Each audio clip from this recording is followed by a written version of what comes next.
আমাদের সমাজে কিছু মানুষ আছে এমন এমন ভাবে গাড়ি চালায় যে মানুষকে মানুষই মনে করে না। এই ভিডিওটি সবাই শেয়ার করবেন এবং সবাইকে দেখার সুযোগ করে দিবেন। ধন্যবাদ।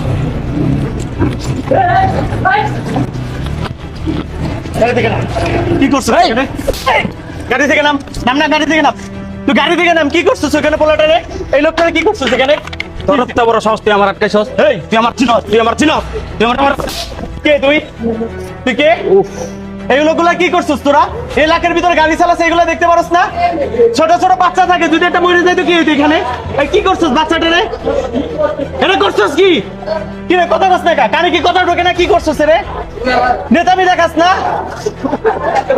এলাকা থেকে বাইক চালাবি ভালো কথা, তা ভালোভাবে বাইক চালা, ভদ্রভাবে বাইক চালা। মানে নতুন একটা বাইক কিনে একবার পাঙ্কুর মতো চালাইতেছিস, একবার বিমানের মতো চালাইতেছিস। অর্ডারে কি করে লাগছে দেখেন তো। তোদের জন্য কোন একটা লোক এলাকায় 7 দিন তো যাতায়াত করতে পারে না কেন ভাই? বাইক তো আমারও আছে, এরও তো বাইক আছে। তা শান্তিতে বাইক চালাও, যেটা আস্তে ধীরে বাইক চালা। বাবা তুমি যে হিসেবে গাড়ি চালাইতেছো, বাপের টাকাতে গাড়ি কিনছো তো এই জন্য বুঝতেছো না।